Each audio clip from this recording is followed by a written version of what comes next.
this is it. What you've all been waiting for. Making a new style of music you never seen before. It's big old free with the notch of the T.O.P. From the D to the 3. Well, you see, the thing about me is I like myself. It's because I'm stronger than before, not selfish. Allergic to bullshit, love eating shellfish. Make a check moan with a thrust of the pelvis. Damn, that was hard, damn, that was raw. So's away at the block in the yard playing ball. Trying to take a drive, but my engine wanna stall. So I keep it in the neighborhood and see who's gonna call. I'm doing me today. So, we are here for another episode of The Local Laugh, and today we have with us Jake Daniels and Justin Rivera. How you guys doing tonight? What's up, man? I'm good. How you doing? Doing great, man. Just another day in paradise. Tonight one of the things I want to talk to you guys about was booking and putting together a good show. And if you guys might have any tips or tricks that you guys have learned along the way. The biggest thing as far as booking goes, I mean, obviously, if you go to a venue and the venue's wanting to charge you for it or not wanting to help promote, probably just go to a different venue because you're not gonna get anything with it. I mean, the venue has followers and regulars and stuff, so kind of what you're trying to do when you're building a show is you're gonna tap into that market and then hope. The venue's also looking for you to bring in new people, but you gotta start with something, so you want to tap into that audience of that place first to start. So you start having, you start with 20 or 30 people at a show, hopefully, and then build from there and get up in the 75 to 100 range,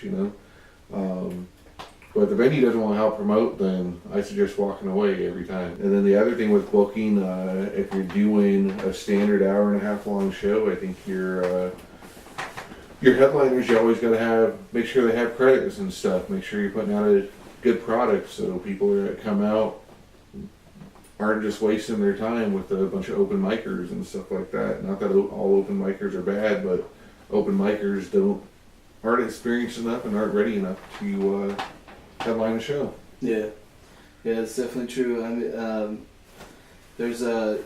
I've definitely been to a couple shows where I've been like, why was that guy the headliner? I mean, like, the guy who went out before him was way funnier, stuff like that happens. So you said you use the Facebook ads?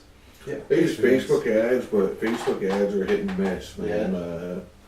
If you look at the Facebook ads, I think generally your response it's just like passing out flyers. Yeah. Except I think you're probably going to have a little bit better luck with the Facebook ads because you're handing out flyers to people on the streets. You don't know what their plans are. Yeah. At least with a Facebook ad, they can click on it and look at it and then decide if they want to go or not. Yeah. And it's more cost effective too. It's like $20, you get like 100 flyers.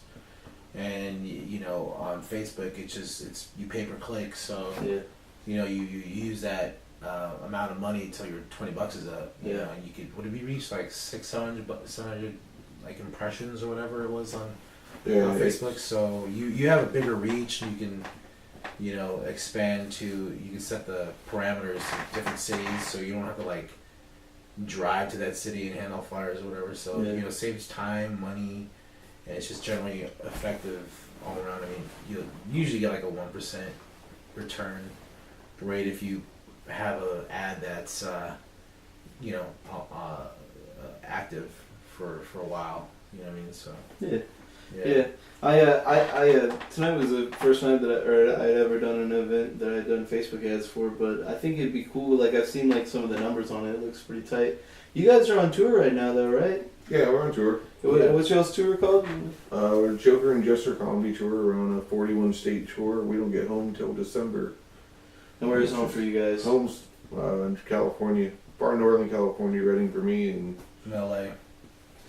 Cool. Southern California. JokerJesterComedy.com if you want to check it out. Yeah, the link's going to be right down there at the bottom. So if you guys had to explain your act to someone who'd never seen you before in like 3 words, what would you...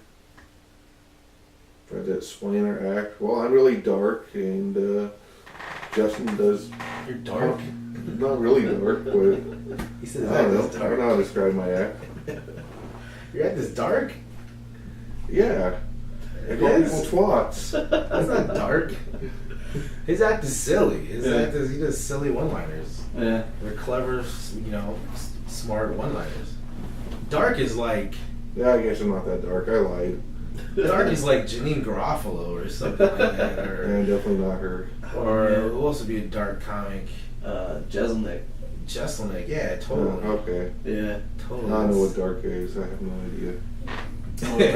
Just because you talk about dying from cancer that's dark. Hey man, shit sucks. Mine's mine's a mixture of stuff. I mean, there's obviously the magic's in there, but it's a lot of it. I mean, there's some jokes in there, and then there's a lot of audience participation and visual gags, and there's props, and there's a lot of riffing, a lot of ad-libbing in the show, a lot of it's just a lot of elements of comedies in there. He uses a little bit of everything, music, and then the riffing, improv, props, magic, some jokes in there. So it's like a little combination of a little bit of every type of, or most types of comedy you would see in one show. So you said you've been doing magic since you were 6? Yeah, 6 years old. I'm 32 now, so I've been doing it for a while. My first gig for like a birthday party, I was like 12 years old. It was like $75 for an hour, which is a lot for a 12-year-old. That's a lot for me now. So it was like an hour show, and like I didn't really have a show. I just did every single trick that I knew at that time. I didn't really have like a comedy act per se until really like college came around in like 2000, the mid 2000s. So the comics would come to the campus, and I'd always watch all the shows. And what about you, Jake? Did you get into comedy or magic first? Well, first of all, he's not a magician. Let's just get that straight. That's an asterisk. Let's just. I don't do any. I'm not a magician at all. I do comedy, and I do like. Let's clarify that for everybody. Yeah, Jake is not a magician. So far, hearing this, I'm not a magician, and I'm not a dark comic. He's not dark. Okay. Just 2 new additions to the roster next time. Jake is not. This lighthearted comedian is coming up. So, what made you want to get into like the comedic side of magic, or would you consider yourself like a magician who's funny, or a comedian who does? I started off as a magician who was trying to be funny, and then I feel like more now the show's evolved. My show's evolved into like comedy with some magic in there, because there's not a whole lot of like magic in there per se. Like like magicians aren't gonna go to my show and say like, oh, we gotta go see Cheston do his magic. Because it's me making fun of magic essentially is my show, and and there's some magic in there, like, and it comes out of nowhere, which makes it like kind of like hit harder, unexpected, and it hits harder. It's like a big surprise, and I just kind of like the element of like of me not looking like I can do magic in the beginning, and then at the end it's like, oh wow, this guy actually does magic. But you were laughing the whole time before I got to the actual trick. So I like to like show both skill sets and both sides of it, and take credit for magic too, not just the funny part. So yeah. It was a really I wasn't really expecting all that. You just kept throwing those cards, man. I was like, what did those keep coming from? I was like, what the fuck? Because before like the first half hour, it was just me like making fun of comedy, magic, just kind of bullshitting with stupid tricks, and making jokes about them. So. I raise money for children's cancer research, so money I raise goes to Seattle Children's Hospital.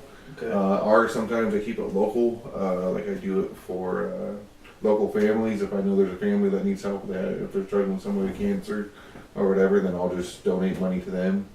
And then also I raise money for Homeward Bound in the Veterans Museum.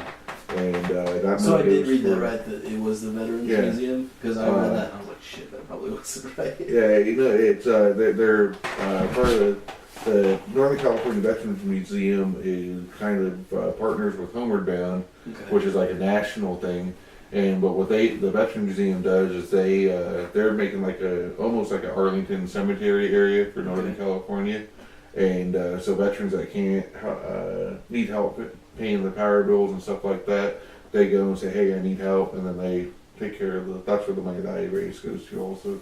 You mostly do the shot glasses. That's how you raise money. Is the shot? Yeah, glasses? I do all the shot glasses. Also, I do it with I do an annual event for the Veterans Museum in Homeward Bound, an annual comedy event that we do in the event center of Wind River Casino in Reading every year.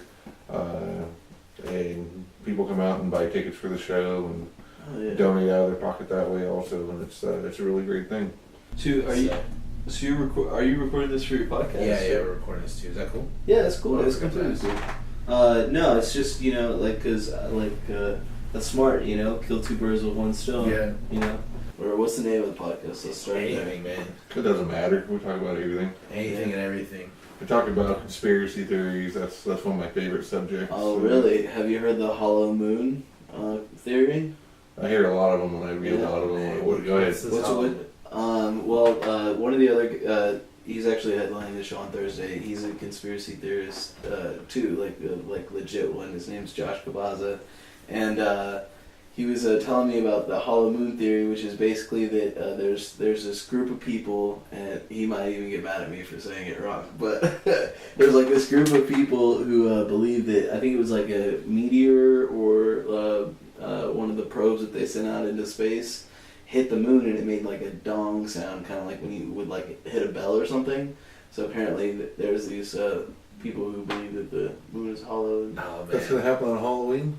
I don't know. I don't know when it would happen. Jake has no website, so I'll just plug mine. JustinRivera.com, because I'm professional. Okay. You can look me up on Facebook though. Yeah. Facebook, Twitter, Instagram, all that stuff. No, just Facebook. Fuck Twitter and Instagram. I only do one. That's why his SEO is not up on Google rankings right now. So when you Google Justin Rivera, I'm up there, first page, the top rankings. So you Google Jake Daniels, I'm number one. Just saying. Jack is. Jack Daniels is. Oh, maybe I never said Big fan of Jack Daniels. That's fucked up. Yeah, JustinRivera.com, Instagram, Twitter, Facebook, all Justin Rivera. Snapchat too, the Justin Rivera. JokerJusterComedyTour.com, also on Facebook, Joker Juster Comedy Tour. Like the page. And thank you for. It's all right here. Is that? Yeah. What I'm pointing? Yeah, that's what you're pointing at. Oh, right wait, here. watch. Magic. Ding. So I can make stuff up here too. Bam. Right here. Alright guys, thanks for coming out. Thanks for coming out. Hey, thanks for having us, man. No problem. Today, I ain't got to go